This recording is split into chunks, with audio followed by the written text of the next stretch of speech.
Hello friends, welcome back to this video series on saluting women in history.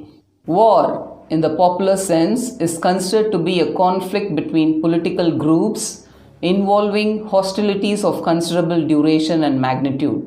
In all ages of history, war has been an important topic of analysis because it has been an important factor in creating states and empires. Wright said, war arises because of the changing relations of numerous variables such as technological, psychological, social, and intellectual.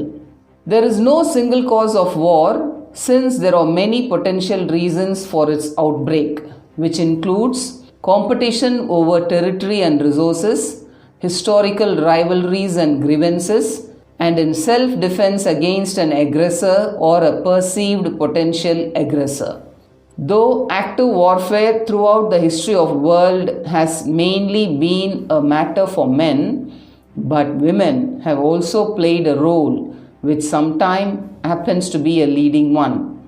The ancient word virago represents a woman who demonstrates exemplary and heroic qualities throughout history and across cultures. While women rulers conducting warfare was common, women who participated in active warfare were not seen to be often. Even that is the case, there is a portrayal of women warriors in literature and popular culture is a subject of study in history, literary studies, film studies, folklore, and mythology. All across time and all around the globe, they brandished swords and guns, fought battles, and faced off with royalty. Though outnumbered by their bands of brothers in battle, every one of these fearless female fighters has made an indelible mark on world history. Some of the great examples are Lady Fu Hou of ancient China's Shang dynasty, Artemisia I of Greece, Olympias, mother of Alexander the Great, Lady Trio of Vietnam, Zenobia, queen of Syria's Palmyrene Empire, the Arab women such as Aisha, Nusayba bin Ka'b, Hind bin Utbah, Khwala bin al-Azwar, Isabella of France, the prominent Joan of Arc of France, and many more. Coming to the history of India, it is important to know about the women warriors of ancient India. The Rig Veda hymns mentions a female warrior named Vishpala who lost a leg in battle, had an iron prosthesis made, and returned to warfare. Women of the Sangam age were known for their courage and heroism. From the Tamil literature of Purananuru, we can find interesting scenes of extraordinary courage displayed by women during times of war. Women in the ruling families of ancient period used to receive some military and administrative training as well. For instance, Naiki of the Satavahana dynasty successfully administered extensive kingdom during the minority of her son. Another good example is Prabhavati Gupta of 4th century AD who had enjoyed significant power as a regent Vakataka ruler. She was an expert diplomat and successfully carried out all her personal and administrative responsibilities for a period of about 13 years. In ordinary families too, some women used to receive a fairly good amount of military training. Women guards of kings, referred to in dramas, belong to this group. They were usually experts in the use of the bow and the sword. In addition to these, Queen Didda ruled Kashmir during the 10th century AD, and most of the information pertaining to her is derived from the Sanskrit literature Rajatarangini, written by Kalhana during the 12th century AD. Kalhana states that she exercised an effectively blood and iron policy for good measure, and she remains the most powerful woman in the history of Kashmir. With this background, I would like to concentrate in this video on the role of Indian women who were exceptional warriors and those who actively led armies, with an emphasis on the period between 11th century to the end of 19th century India. In order to give an equal emphasis for every one of the prominent women warriors, I am dividing this video into 3 parts, and this is the first part, and now let us look into them one by one. Akka Devi. She was a princess of the Chalukya dynasty of Karnataka, which composed of Banavasi, Kisukadu and Masavadi. She is well known for being an able administrator and capable general for nearly half a century. Akka Devi was also called as Gunada Bedangi, meaning beauty of virtues. She has been described in the inscriptions as fierce in battle and said to subjugate a large number of enemies and thereby expanded her province. The fact that she ruled not only in conjugation with her husband Mayuravarman but also independently is an indication that she was a personage of considerable reputation and importance during her times. An inscription dated 1022 AD calls her as courageous as Bhairavi in war. Akka Devi was also a prominent figure of the Veerashaiva Bhakti movement of the 12th century Karnataka. Her vachanas in Kannada, a form of didactic poetry, are considered to be the most notable contribution to Kannada Bhakti literature. Naiki Devi. She was the daughter of Mahamandaleshwar Permadi, the Kadamba king, and became the queen regent for her son Mularaja II during 1175 AD after the death of her husband Ajayapala of Gujarat. The valor of Naiki Devi remains unsung, but actually speaking, she was well trained in sword fighting, cavalry, military strategy, diplomacy, and all other subjects of statecraft. When Mahmud Gori came to know that the province of Gujarat is under a widow queen, he planned to attack the region and started his expedition. Naiki Devi took command of the military and threw herself into organizing a well-planned opposition to the invading enemy army. She asked for help from the neighboring states including Prithviraj Chauhan, but only the rulers of Nadula, Jalore and Arbuda joined forces with her. Muhammad Gori advanced upon Gujarat in 1178 AD with a large army, but Naiki Devi, taking her son in her lap, led the army against the invader. In the ensued Battle of Kasharada, the enemies were crushed and defeated by her near the foot of Mount Abu. Ferishta records that Naiki Devi, the queen of Gujarat, advanced her army to counterattack the invaders with great valor and defeated them with great slaughter. Sultan Razia. The most striking example of a Muslim woman in the Indian subcontinent during the medieval period was Sultan Razia, the only woman in India crowned as queen in her own right, merit and talent. She made this happen during the time when the Sultanate's period, political structure and the ruling elite did not encourage women to participate in politics. Sultan Razia ruled Delhi from 1236 to 1240 AD as the Sultan herself. Her father Iltutmish had come to Delhi as a slave serving under Qutbuddin Aibak and had risen to the post of a provincial governor. She was a bold young woman trained in military warfare and administration. However, her ascendancy to the throne did not come very easily. Her brother had taken over the throne after the death of their father, and she could claim the crown only after her brother died. Sultan Razia consolidated her position by undertaking a lot of military campaigns in order to suppress the uprisings of the nobles. As a result, the revolted nobles again accepted her sovereignty. After becoming the Sultan of Delhi, she adopted gender-neutral attire and proved to be an efficient, capable and brave ruler. She was widely respected and loved by her officials and public, but one of her brothers usurped the throne. In the conflicts that followed, Sultan Razia was brutally killed in 1240 AD. For a detailed information on Razia Sultan, please check out my previous video in this channel. Rani Rudrama Devi. She was the Kakatiya queen of Warangal and stands unique among all Indian queens because She is considered to be the longest reigning queen of medieval India, ruled for over 3 decades from 1262 to 1289 AD. Rudrama Devi, popularly known as Rudradeva Maharaja, transcends gender distinctions and becomes essentially a man once she ascends the throne. But her nomination and succession to the throne was not generally approved by all sections of her subjects immediately. Some of the nobles who were unwilling to submit to a woman's authority took up arms against her.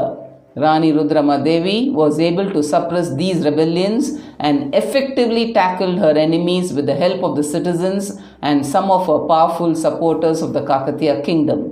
She epitomized the essence of indomitable courage and lived for the people whom she led and died for them. For a detailed information on Rani Rudrama Devi, please check out the video which has been given by me already in this channel. Rampiari Gurjar.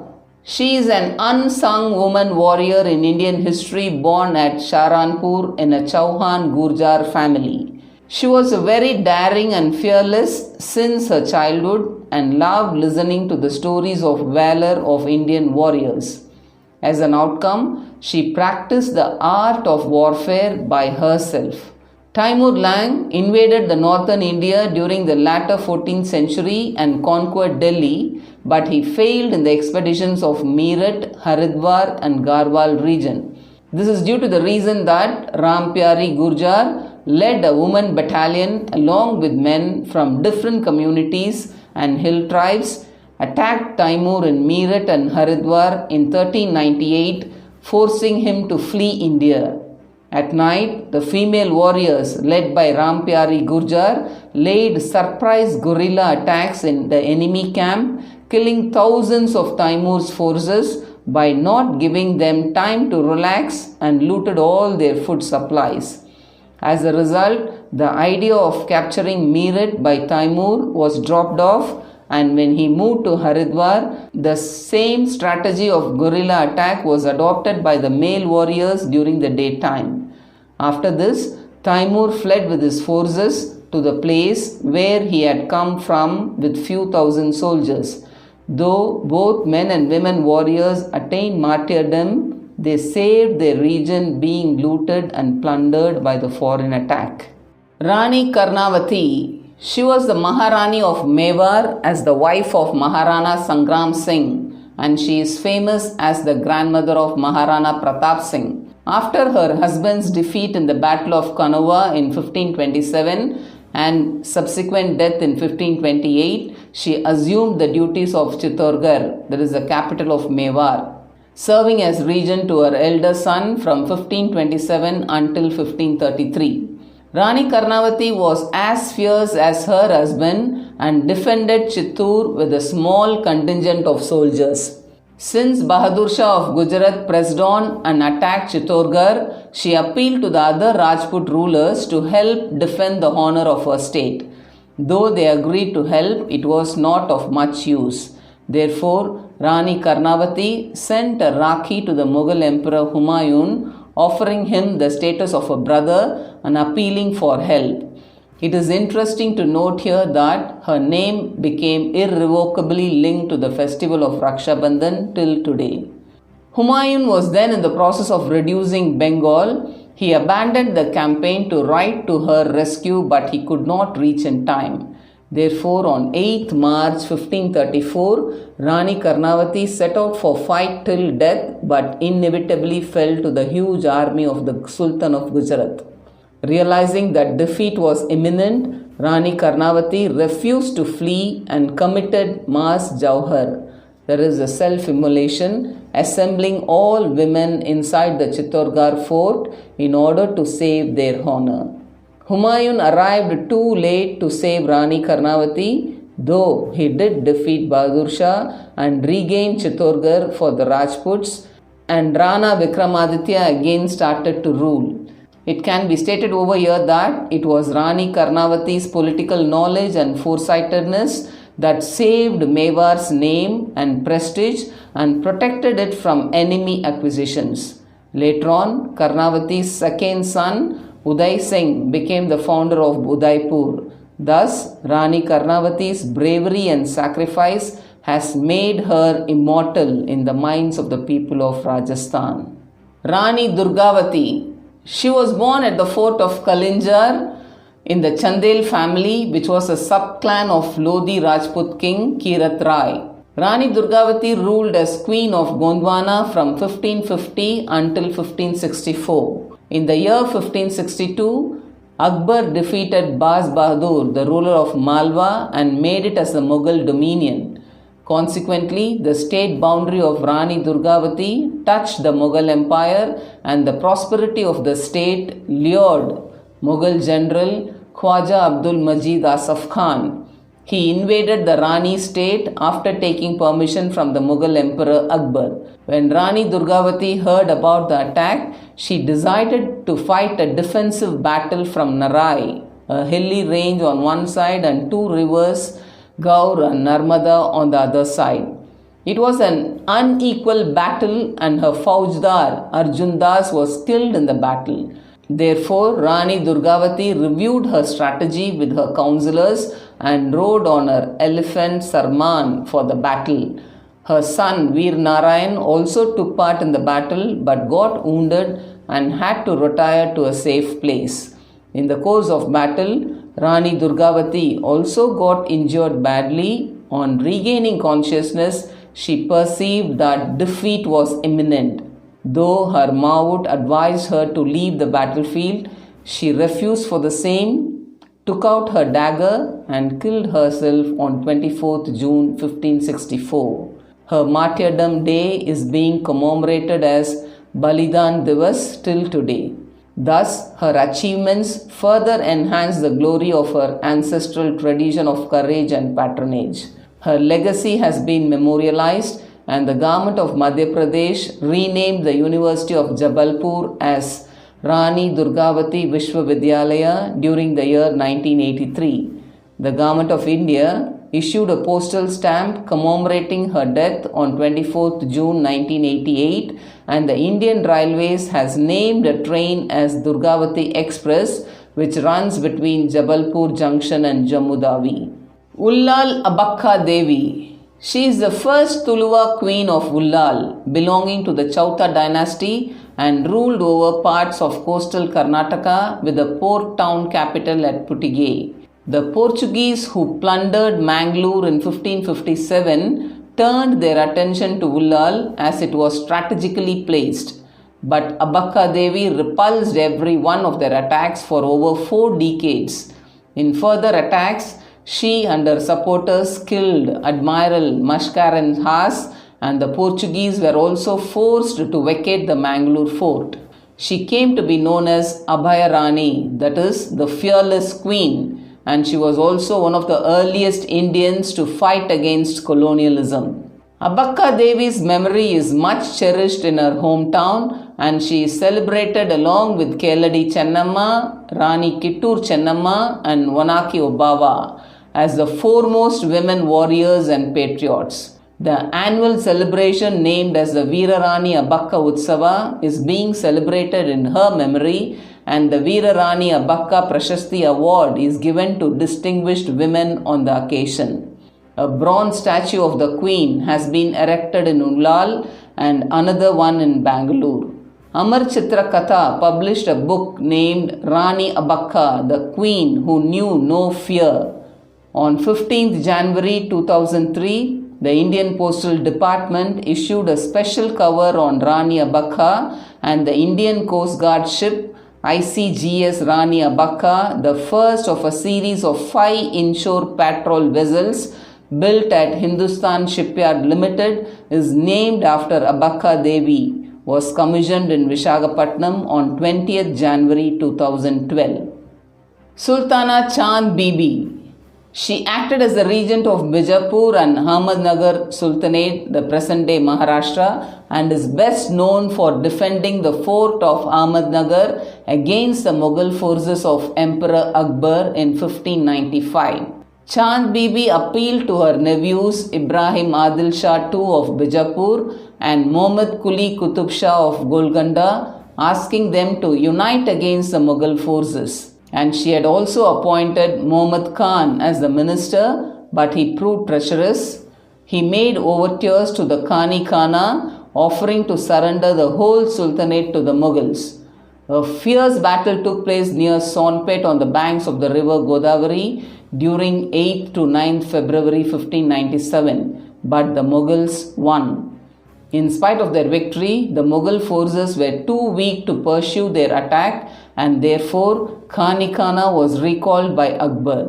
In 1599, Akbar dispatched Danial and he avoided the Jaipur Kotli Pass and reached Ahmednagar fort and laid siege to the fort. Chand Bibi again defended the fort. However, she could not bring about an effective resistance and decided to negotiate terms with Danial. A noble named Hamid Khan exaggerated and spread the false news that Chand Bibi was in treaty with the Mughals, which was misinterpreted as treacherous. As an outcome, she was then killed by an enraged mob of her own troops. After her death and a siege of 4 months and 4 days, Ahmednagar was captured by the Mughal forces. Empress Nur Jahan. During the Mughal era, the most powerful woman who played an unprecedented role was none other than Empress Nur Jahan, the esteemed wife of Emperor Jahangir. She was well known for her great beauty, unmatched intelligence, and volatile temper. As a woman in the 1600s, the tale of her rise to power and prominence is unique and noteworthy. Court chroniclers, foreign diplomats, tradesmen, and visitors soon started to note her kingly prerogatives, which fetched her unique status in the history of the Mughals. For instance, Empress Nur Jahan is known for her shrewd planning and physical strength and was a formidable ace marksman who often accompanied her husband on hunting expeditions.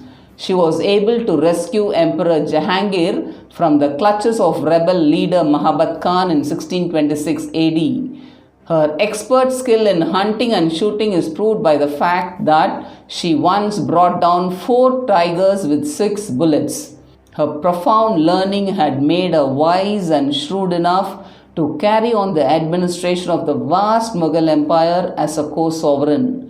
For a detailed information on Empress Nur Jahan, kindly check out the video given already in this channel. Unni Archa. She is a popular legendary warrior and heroine mentioned in the old ballads of North Malabar, that is Vadakkil Pattugal. She was from famous Thiyar Chekavar family of northern Kerala and her father's name was Kannappa Chekavar. Unni Archa is a popular character and remembered for her valor and skills in martial art of Kalaripayattu, in which she was trained at the age of 7 itself. While she was travelling to a temple from her village, as she was undaunted, she drew her sword and killed some people who attacked her with the aim of molestation. When it was known to the person who was behind the attack, he appealed to pardon him. But Unni Archa made that person promise that no woman of the place would be molested in future. Thus, she saved the women of her village from being forcefully kidnapped and also said to be brought about communal amity in her region. Thank you for watching, and I will see you all in the second part of this video very soon.